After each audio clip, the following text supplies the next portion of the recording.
So as we all know, glass is a very brittle material. It is spontaneous in nature. It doesn't give a lot of signs before it breaks.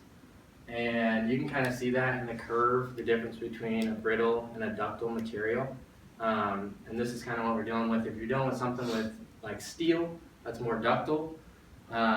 Once it gets past that yield point, you've got a lot of strain or elongation before it actually fails.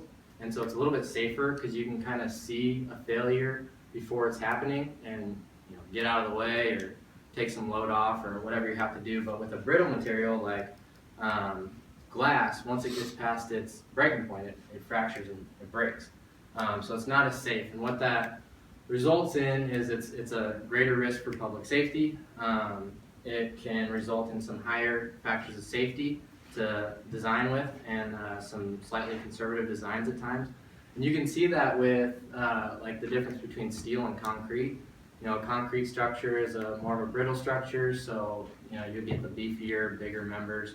It's a bigger structure, whereas steel is ductile, so you get a lighter structure. So that's kind of what we're doing with glass, but with glass, we obviously don't want a big beefy structure at the same time because we want it to be beautiful. So in talking more about glass, we're going to deal in ultimate stress. So for annealed glass, the ultimate breaking point of annealed glass is 6,000 psi. For heat strengthened, it's going to be 12,000, and then fully tempered is going to be double the heat strengthened value of 24,000. So that's the breaking point of glass. And so essentially when we're heat treating glass, not only are we increasing the strength, but we're also helping with break patterns. With annealed glass, when annealed glass breaks, it's going to break, as you can see in the top picture here, into big shards. So if someone's walking on that walking surface, next to it when it breaks, it's clearly not safe. You can get, deep gouges from glasses like that, or major injuries could happen from being near that as it breaks. So obviously we don't want that to happen. So when we heat treat glass and we're creating a tension layer on either side of the glass to help kind of hold that and create a more compact section. When you get all the way up to fully tempered glass, you get something more like these, this lower picture, a smaller break pattern, so it breaks into a bunch of tiny little shards. When you get hit with that, you obviously won't like it still, but it's not going to cause as big of injuries as annealed glass. So that's kind of what we're dealing with, and heat strengthened is somewhere in between. So depending on the level of heat treatment, you might get some bigger shards and some smaller fragments like we're showing there, but it's going to be somewhere in between.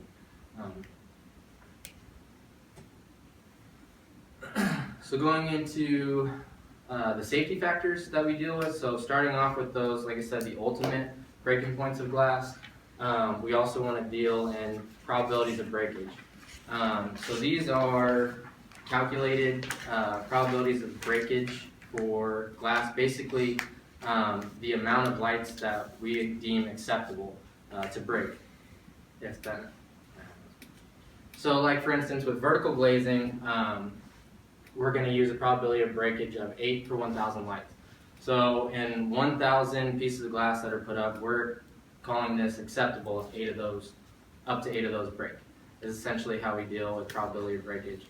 When we get into situations that are higher risk for human safety, like slope glazing, skylights, anything of overhead glazing, we want to drop that down to like 1 per 1,000, because obviously we don't want that breaking and falling on people. As you can see in the lower picture, it could become a bigger deal if there's a higher snow load on that, and those glass breaks and falls on the people below. We definitely want to stop that from happening.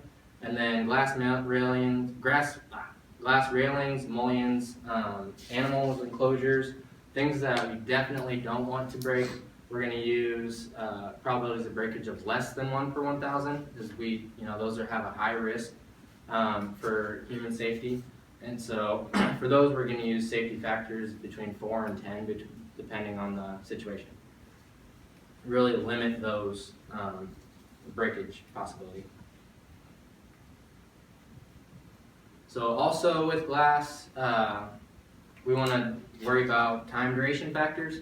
The longer the load is going to sit on the piece of glass, the higher risk that we have for that glass breaking, causing more injury or whatever we're worried about in that certain instance. And so like in these situations, we've got some drift loads on a Skylight.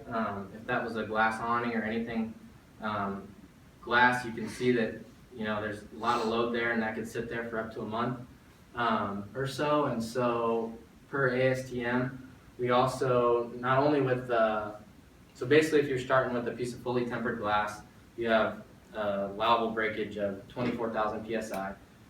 If we want to drop that down for our probability breakage of 1 per 1,000, we've already reduced the load, and then we also have to worry about these time duration factors, where if a load is sitting on a piece of glass for up to a month, you can see it's a time duration factor of 0.43, so we're reducing it by a little over half. So we're really being safe with larger loads that can sit on a glass for longer periods of time. So now that we kind of have an idea of what we're dealing with our allowable loads on glass, we can start looking into how we limit risk. And so one way we do that is with laminated glass. So this is going to add a layer of safety. The idea behind laminated glass is that ideally we want possibly one light to break if failure happens, and then the other light to be able to help support the load. Or if both light breaks, the idea is that it'll remain in its frame and not fall on anybody below, and still add some layer of safety to the equation. And so to go into that a little bit more, basically an inner layer is a glue. You're essentially taking two lights of glass and gluing it together, and not all glues are the same. If we're talking about a PVB, there's a weak composite interaction between the two panels of glass. It's not as strong. So essentially we're talking something closer to beam theory, like we see in the top picture, where if you've got a load of P, each of those pieces of glass are taking close to P over 2. There's going to be a lot of slippage in between with the PVB type inner layer because it's not a strong interaction.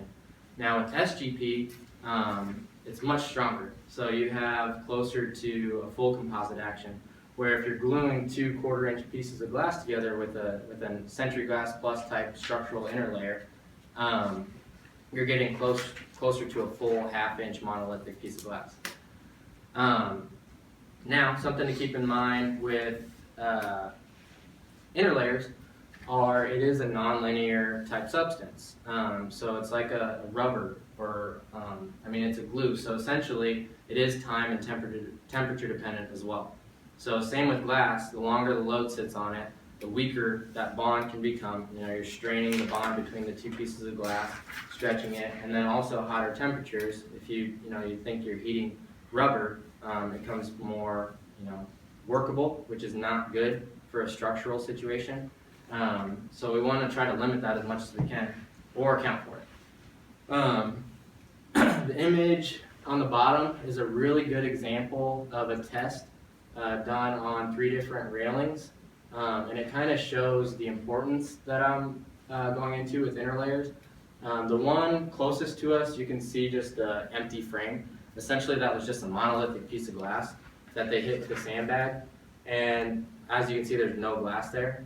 Essentially, it was struck with this sandbag, and this is over a 200-pound point load that we're accounting for. This is a testing breakage. So they're smacking it with the sandbag, and essentially the glass is gone.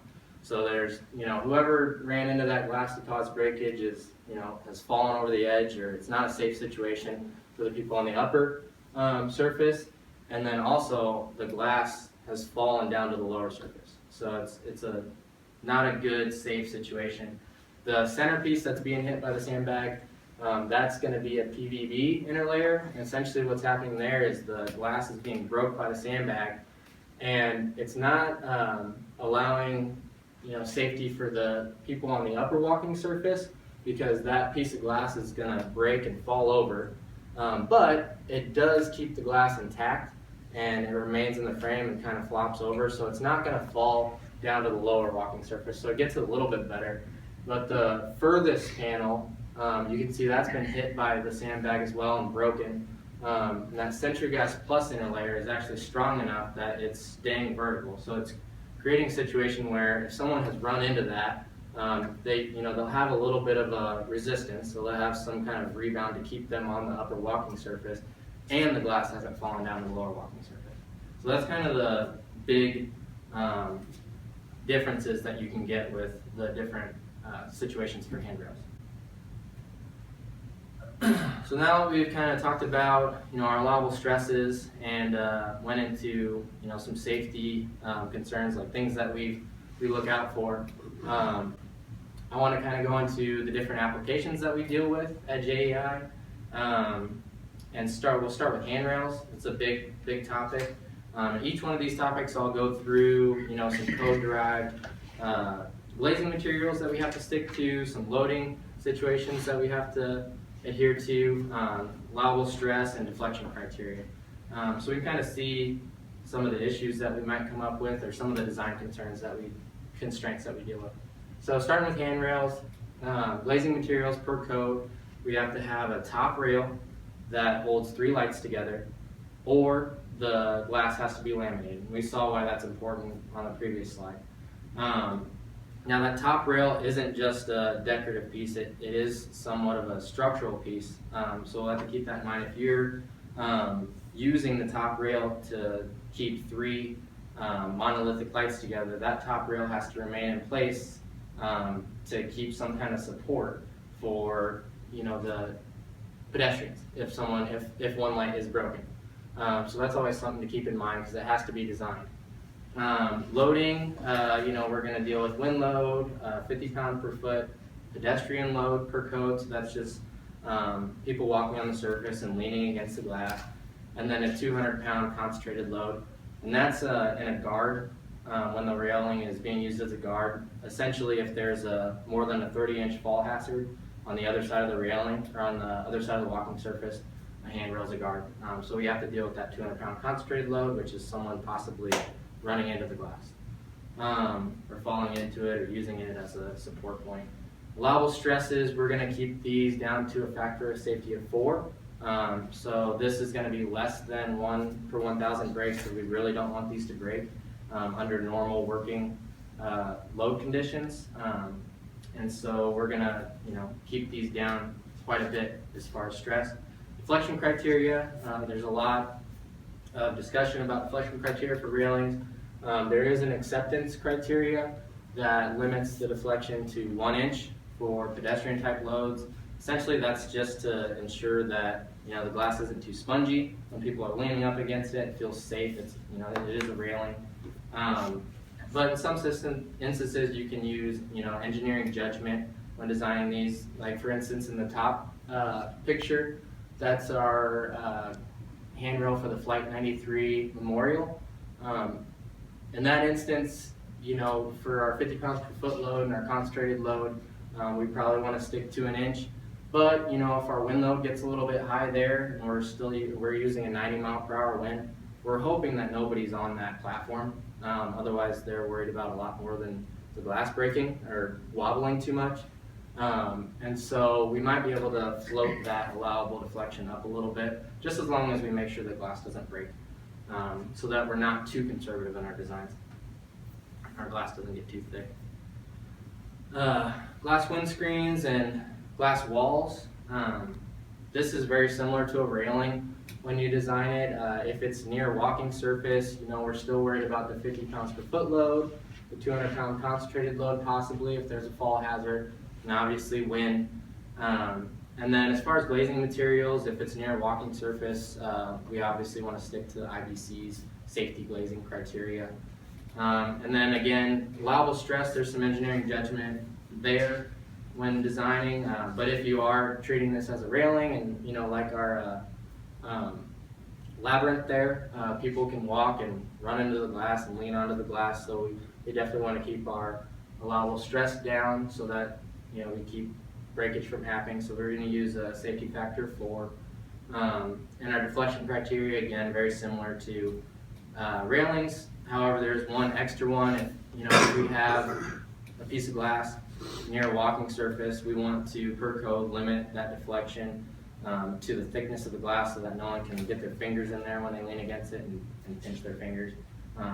So there is some judgment in designing these so that we don't have nice thick or too thick a piece of the glass, but we still keep everybody safe. Moving into skylights and awnings, these ones again, it's overhead type glazing, so we definitely don't want breakage to occur and fall on anybody. So glazing materials per code, we're going to use a laminated piece of glass, or we can use heat strengthened or fully tempered, but if we use just the heat strengthened or fully tempered monolithic light of glass, we have to have screening.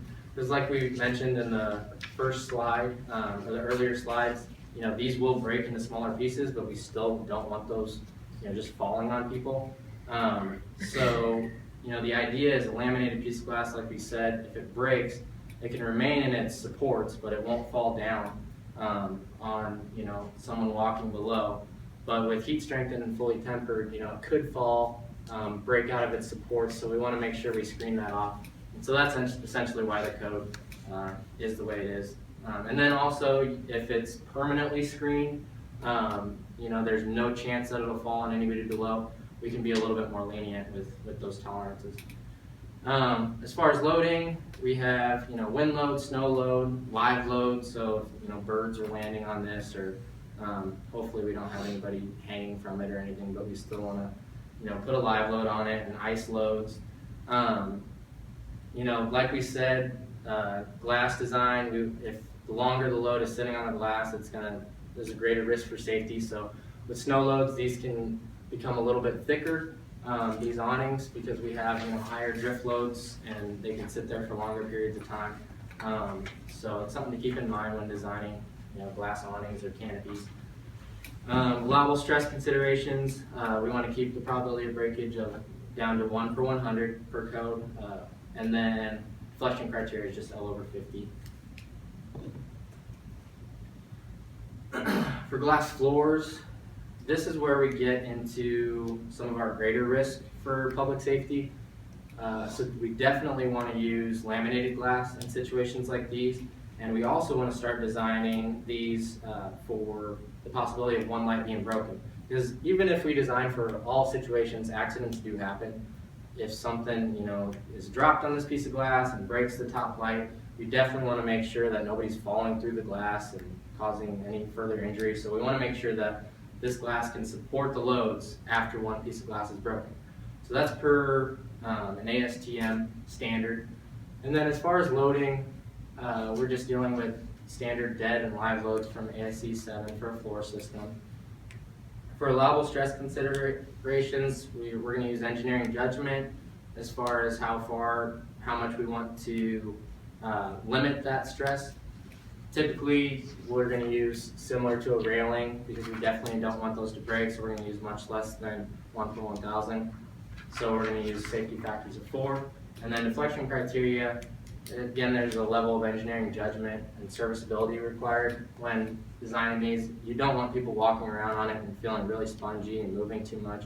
Even though we know it's not going to be overstressed from that, it's just not safe. You're walking on a glass surface, you don't want it moving around too much. So you might limit that to about 1/4 of an inch or something like that. But there's a level of engineering judgment there involved. Ornamental glass or fins. Glazing materials, there's some engineering judgment involved in that. If these are directly under a walking surface, you might be a little bit more worried about breakage and falling.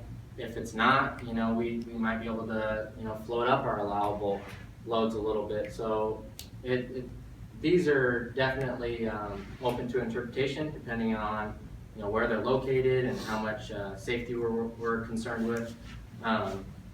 But it is vertical glass, so we might be able to use a probability of breakage of 8 per 100. So it's not as, typically, it's not as much of a risk for human safety. Aquarium panels, so we're back to something that is a greater risk for people getting injured or even animals in this case. So we're definitely going to want to stick to laminated glass. And again, we're going to design these to be able to support the loads with one or even more lights broken, depending on the specification or the type of animal. Like for instance, this one's showing a polar bear. Those polar bears will push off the glass. They're going to swim around and they're going to run into the glass and push off it as they're swimming. So that's something that we might want to make sure we limit our stress to the glass a little bit more than we would in other instances. So we might keep that to a safety factor of 10 rather than 4, like for our railings. And that's kind of, like I said, per project specification and how much we're worried about. And then also we've seen where these animals will use tools. So they'll pick up rocks and drop them down to the bottom of the pool, and they might smack the glass. And so we definitely don't want a situation where an accident happens and a piece of glass breaks and water and the animal to rush out of the glass. Obviously that'd be worst case scenario. So we want the water to be able to support the load if one or more glass lights breaks in situations like these.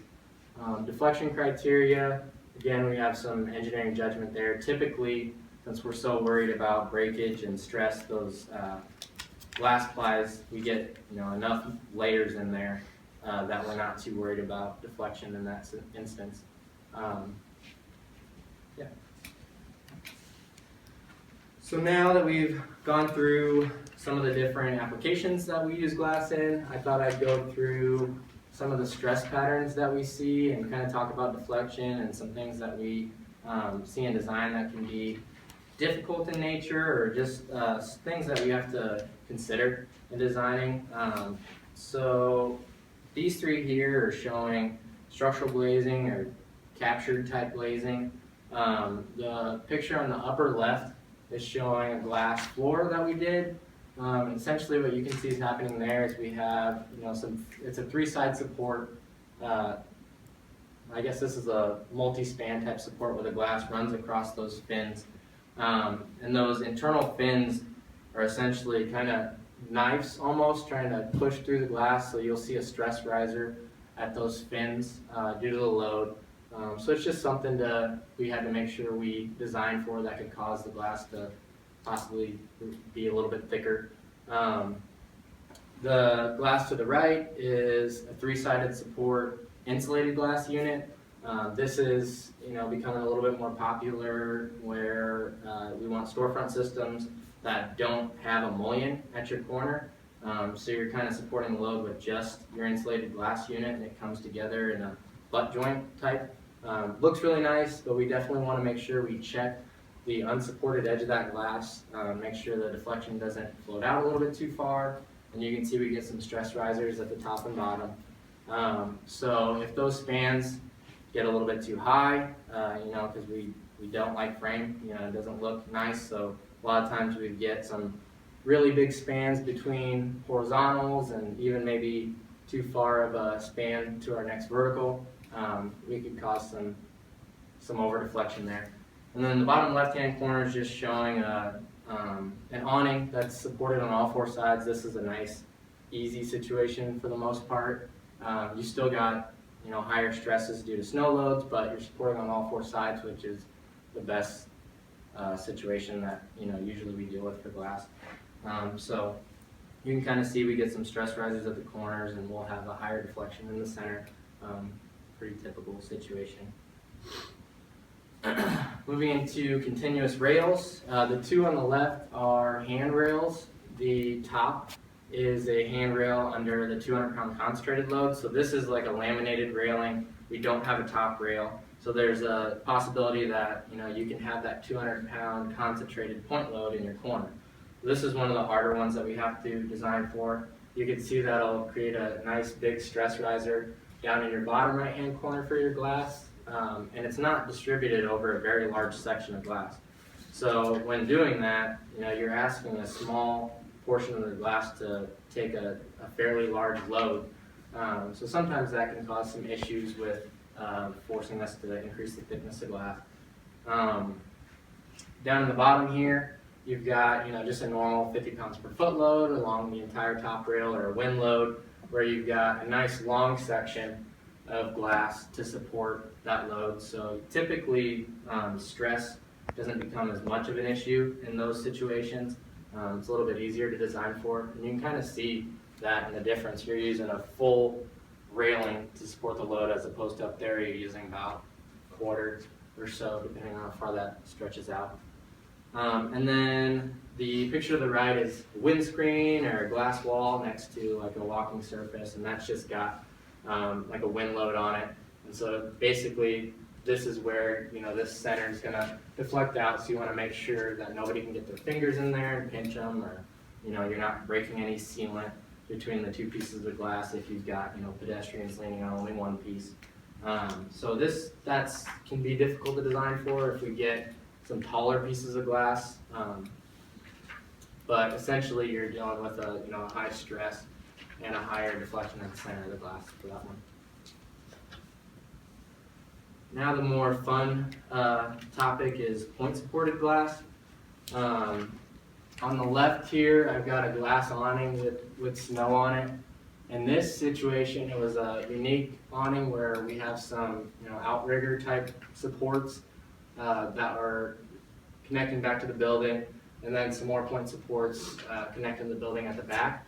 Essentially you'll get a high stress and deflection in the center, but you can also see that there's an offset on that fitting, and essentially because of that load we're trying to twist that fitting in the glass, and it's causing a really big stress riser right around that point support. Off to the right pattern where we've got a windscreen, there's the windscreen that was in our previous slides, has multiple point supports. With this one we were pretty wide between supports. I think it was 6 feet or so. So you're going to get some stress and deflection in the center. That's a lot to worry about, but the more deflection that you see, the more rotation it's trying to put on those fittings. So again, you're going to have some stress risers at all of your fittings that we have to make sure we're checking for. So some more point supported situations. On the left is the glass fin that we saw earlier. So again, we've got, you know, some span in between the top and bottom supports that we're seeing some stress risers and deflections from. But essentially when that piece of the glass is trying to deflect in and out of the page, we're putting, you know, big stress risers on this offset between those two fittings. So again, like I said, that can, if that gets a little bit too high, and a crack can form and start to propagate and cause failure. On the right is a glass railing that's running down a staircase. This is another laminated glass rail, so we didn't need a top rail. So we do have to account for a 200-pound concentrated load. So you can see with something like this, it can become really important to check for those stress risers around your fittings, because that 200-pound concentrated load, you can see it's essentially being taken by this one fitting. So that can cause a lot of issues and really drive up your thickness of glass if you're not careful and you don't spread out the distance between the fittings to give you enough of an offset to help handle that those risers.